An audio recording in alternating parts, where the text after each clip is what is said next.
Right, so for this little bit of a session, I've kind of used a different approach. So rather than using the computer to be the total control for all of these bits and pieces, I'm using this little product here, the Elektron Octatrack. Now, the Octatrack is a incredibly powerful 8-channel sampler, performance sampler, and MIDI sequencer as well.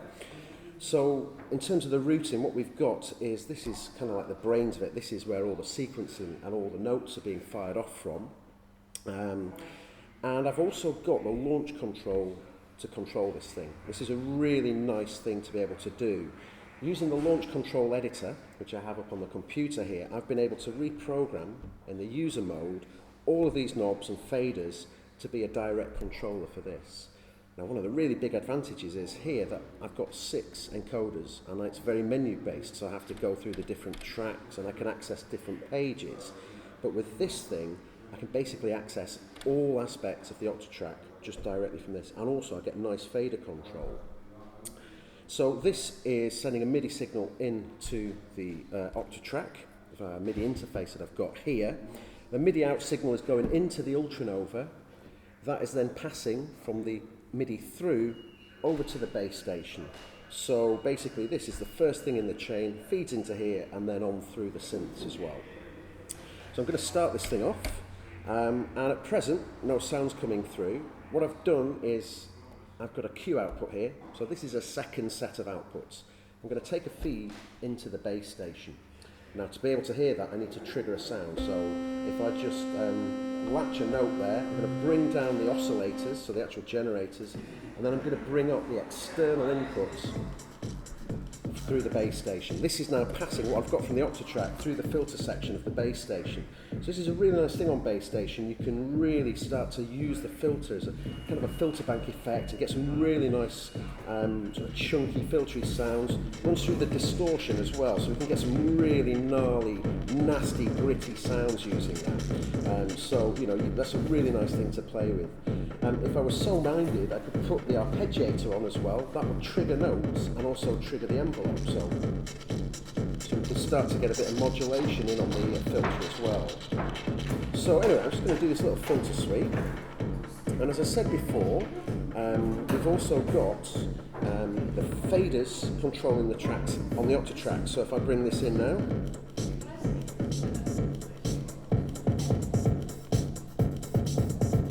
and then what we can do is just bring the external input out, just take that filtered sound out.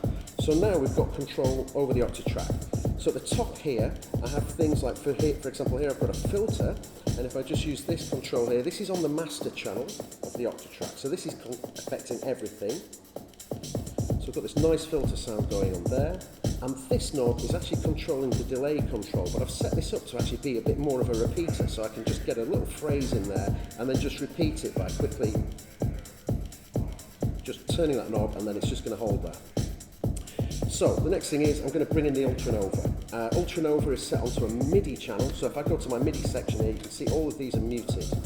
Now the top row of buttons are set to my audio channels for muting, the bottom row for my MIDI channels. So I'm going to just fire off the ultranova on channel 7, which I've got a nice MIDI sequence loaded in there, so in the right moment.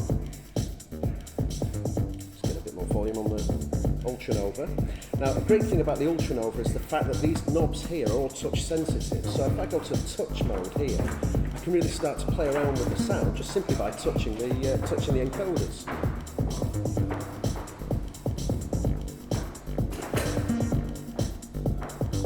So it's just a really nice way of being able to just mess around with the sound, just get something nice going.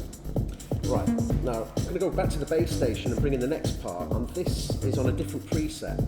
Even though the base station is an analog synth, we can store patches in here, so it's a really useful thing. If you've got a live set and you just need different sounds throughout the whole set, instantly record them just using the patch change button.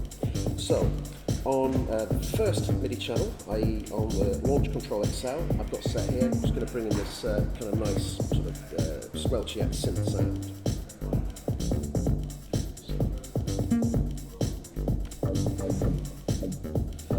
And of course, with the base station, the really cool thing about this is just all the controls on the top panel, so you can just play around with it to your heart's content with this stuff and just really get some nice kind of feel for what you're doing.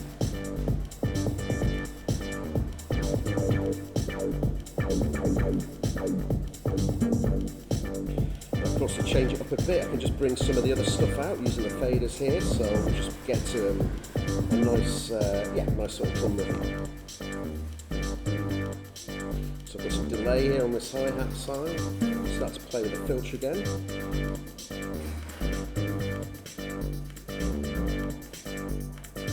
We'll bring in a second part for the ultranova now.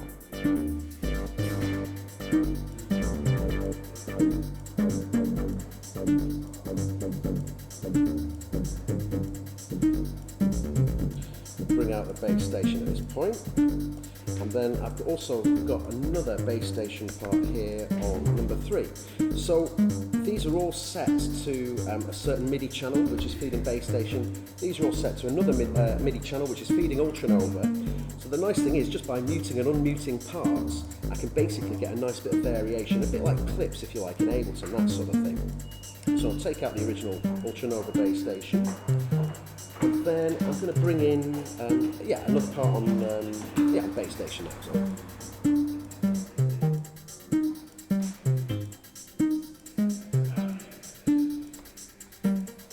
So, just bring a bit of volume back on the ultranova. Now, one of the really nice things on the new firmware update for the bass station is the fact we can now trigger arpeggiators or arpeggios from a MIDI input. Now this is a new feature on the firmware. So if I turn on the arpeggiator, this is actually going to follow what the Octatrack is telling it to do.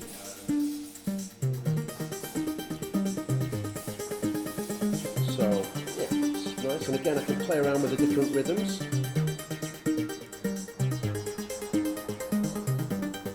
Again, I've got some delay on the bass station here coming from the Octatrack, which I can turn on and off here. So again, nice way of just changing the sound, playing around with the sound. And then when we're ready, we can bring in the other stuff. Now, on ultranova, I've got another sound set up. Now this is going to be a polyphonic sound. So this means I can play chords and that sort of thing. And again, if I go to my touch, bring some reverb on there.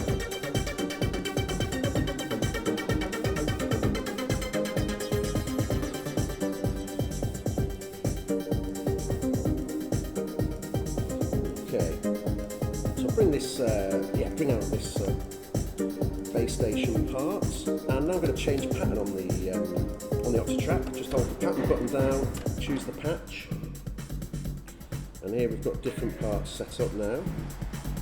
And on the bass station channel, I've got really quite an interesting thing that I've done. So I'm going to bring in this part.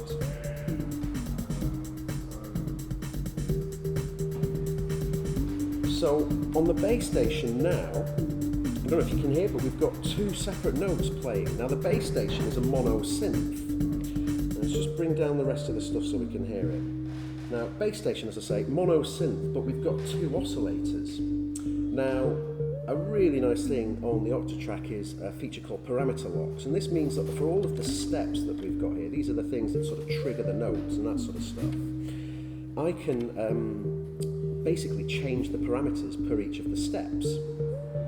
What I did was I MIDI learnt the pitch of the second oscillator here to a control on the Octatrack, and that gave me the ability then to basically change the sound on a particular step and change the pitch of this oscillator, which is now giving us essentially almost like a paraphonic kind of behaviour where we've got 2 notes playing but through a single filter and envelope control.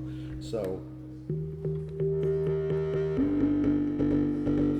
even though bass station is a mono synth, by using automation, essentially, I mean, you can do this sort of thing in our music software as well with Ableton and this sort of thing, you can easily automate this control, the second oscillator's pitch, and get more polyphonic sounds. And then back to that bass sound on the ultranova, I'm going to bring in that bass.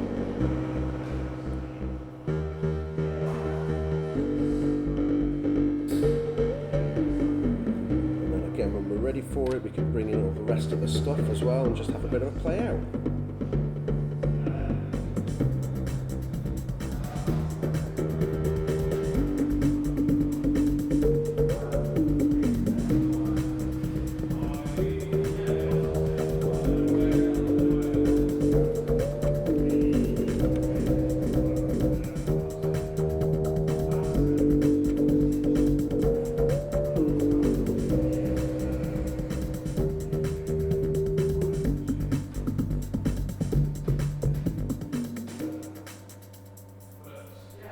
pretty much it. So that's the setup that we've got. It's a really nice thing to be able to work just with hardware. It gives you a kind of a different approach to creating the stuff. What I find is I find it really kind of intuitive and nice just to play around on the instruments and just treat them like instruments, you know. I think sometimes when I'm working on a computer I get a bit bogged down with the detail, but with this I can just set everything up and basically just have a good old jam. So that's the setup we've got. Octatrack being the kind of the brains of it, the computer if you like. Launch control, controlling the Octatrack, which is in turn sequencing the UtraNova and the base station.